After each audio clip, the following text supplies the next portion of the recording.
Assalamualaikum warahmatullahi wabarakatuh. Jumpa lagi dengan channel Nasihat Muhibin.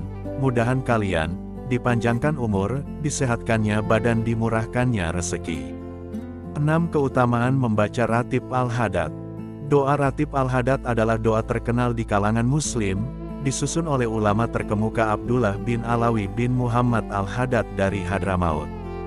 Banyak umat Islam mengamalkan doa Ratib Al-Hadad, terutama di daerah-daerah dengan tradisi tarekat dan zikir.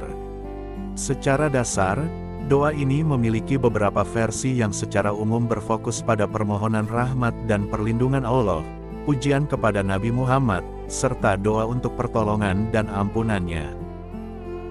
Bagi umat muslim yang rajin membaca Ratib Al-Hadad, mereka akan merasakan berbagai keutamaan, termasuk mendapatkan ketenangan dalam hidup sebagai salah satu hasil dari amalan tersebut. Ratib Al-Hadad adalah karya ulama terkemuka dari Hadramaut, Abdullah bin Alawi bin Muhammad Al-Hadad. Beliau dikenal sebagai mujadid atau pembaharu pada zamannya. Doa ini dirangkai pada tahun 1071 Hijriah. Wirid dan doa-doa dalam Ratib Al-Hadad bersumber dari Al-Quran dan hadis Rasulullah Shallallahu Alaihi Wasallam. Sejarah Ratib Al-Hadad dimulai ketika pemimpin-pemimpin Hadramaut khawatir akan pengaruh kelompok Syiah Zaidiyah di wilayah mereka.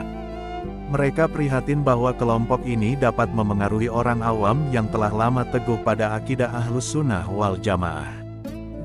Kemudian, mereka mendatangi Habib Abdullah Al-Hadad untuk meminta bacaan khusus agar kekhawatiran tersebut dapat diatasi.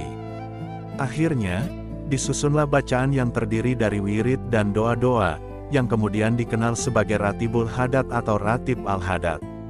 Ratib Al-Hadad mencakup pujian dan pengagungan kepada Allah dan Nabi Muhammad, serta merupakan permohonan rahmat, ampunan, dan keberkahan. Umumnya, doa Ratib Al-Hadad dibacakan secara berjamaah, tetapi ada juga umat muslim yang membacanya secara individu. Jika Anda ingin meraih keutamaan, disarankan membaca doa Ratib Al-Hadad setelah sholat Isya dan subuh. Namun, membacanya satu kali dalam sehari sudah dianggap cukup, terutama setelah sholat Isya. Selama bulan Ramadan, Ratib Al-Hadad sebaiknya dibaca sebelum pelaksanaan sholat Isya. Dikutip dari kitab Al-Imdad Bisyarhi Ratib Al-Hadad, karya Syekh Abu Bakar bin Ahmad Al-Malyabar, terdapat beberapa keutamaan dalam membaca doa Ratib Al-Hadad, antara lain. 1. Wilayah kampungnya aman. Seseorang yang konsisten membaca Ratib Al-Hadad akan mendapati perlindungan Allah terhadap negaranya dari berbagai cobaan dan siksaan. Keutamaan ini menggambarkan hubungan erat antara amalan spiritual individu dengan kesejahteraan kolektif. Dalam konteks ini, membaca doa tersebut bukan hanya menjadi sarana untuk keberkahan pribadi, melainkan juga menjadi bentuk kontribusi positif dalam menjaga kestabilan dan keselamatan wilayahnya. Dengan membentuk keterikatan yang kuat dengan doa Ratib Al-Hadad, seseorang secara tidak langsung turut berperan dalam menciptakan lingkungan yang terjaga dan damai. Keamanan yang Allah berikan sebagai hasil dari amalan tersebut menjadi bentuk balasan dan berkah yang meluas, mencakup tidak hanya individu yang bersangkutan tetapi juga masyarakat dan negara secara keseluruhan. 2. Bertambahnya kekayaan, berkah, dan kebaikan di rumahnya. Dengan rajin membaca Ratib Al-Hadad, seseorang akan merasakan berkah yang melimpah dalam bentuk bertambahnya kekayaan dan kebaikan di rumahnya. Keutamaan ini mencerminkan hubungan erat antara spiritualitas dan kehidupan materi, di mana amalan doa menjadi pendorong positif dalam mencapai kemakmuran. Keberlimpahan kekayaan dan kebaikan yang Allah limpahkan sebagai hasil dari membaca Ratib Al-Hadad juga memberikan dampak positif yang dirasakan oleh anggota keluarga dan lingkungan sekitar. Rumah yang diramaikan dengan berkah ini menjadi tempat yang diselimuti oleh keharmonisan, kesuksesan, dan kedamaian. Sebuah siklus positif tercipta, di mana amalan spiritual yang dilakukan individu berdampak pada kesejahteraan dan keberlangsungan kebaikan di rumah tangga mereka. 3. Melindungi diri yang dari membahayakan. Membaca Ratibul Hadad setiap hari diyakini memiliki dampak positif terhadap perlindungan individu dari bahaya racun, hewan buas, reptil, dan hewan-hewan lainnya. Keutamaan ini mencerminkan konsep keamanan spiritual yang diyakini dapat meresap ke dalam kehidupan sehari-hari. Aktivitas membaca doa secara rutin dianggap sebagai bentuk perisai gaib yang mampu menghindarkan seseorang dari potensi bahaya yang mungkin mengancam. Pentingnya amalan Ratibul Hadad dalam konteks perlindungan ini menggambarkan keyakinan akan kekuatan doa dalam menciptakan lapisan keamanan spiritual dan fisik.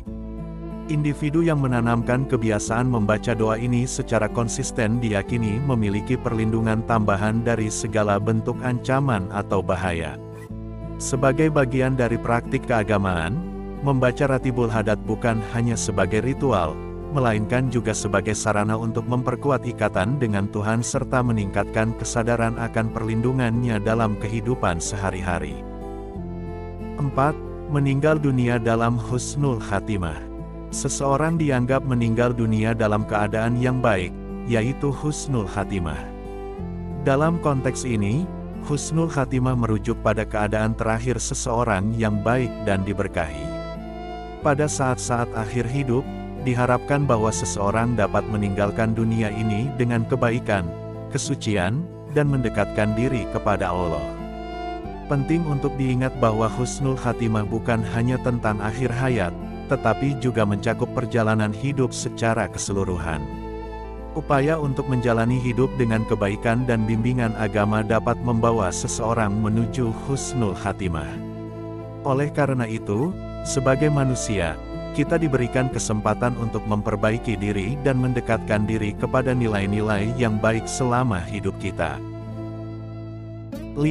Allah Subhanahu wa Ta'ala akan memberikan pertolongan baginya untuk mengucapkan kalimat syahadat di akhir hayatnya. 6. Mendapatkan ketenangan hidup. Mencari ketenangan dalam kehidupan merupakan suatu perjalanan yang menuntut pemahaman dan kesadaran diri. Dalam upaya mencapainya, penting bagi setiap individu untuk merenung, memahami nilai-nilai yang penting bagi mereka, dan mengelola tekanan sehari-hari dengan bijak. Proses ini tidak hanya melibatkan kegiatan refleksi pribadi, tetapi juga mencakup pengembangan keterampilan dalam menghadapi tantangan dan stres. Selain itu, untuk mencapai ketenangan batin, seseorang dapat menggali berbagai praktik yang mendukung kesejahteraan mental, seperti meditasi, olahraga, atau aktivitas kreatif. Dengan menyadari bahwa ketenangan adalah hasil dari perjalanan pribadi yang berkelanjutan, individu dapat membangun fondasi yang kokoh untuk mencapai kehidupan yang lebih damai dan bermakna. Penting untuk diingat bahwa saat membaca doa Ratib Al-Hadad, hal tersebut seharusnya berdasarkan niat yang muncul dari diri sendiri. Niat ini haruslah untuk mendekatkan diri kepada Allah dan menjalankan amalan ini dengan konsisten dan tekun. Sampai di sini dulu mengenai Ratib Al-Hadad, semoga kita bisa mengamalkannya. Mohon maaf jika ada salah kata, minta halal, minta ridho. Assalamualaikum warahmatullahi wabarakatuh.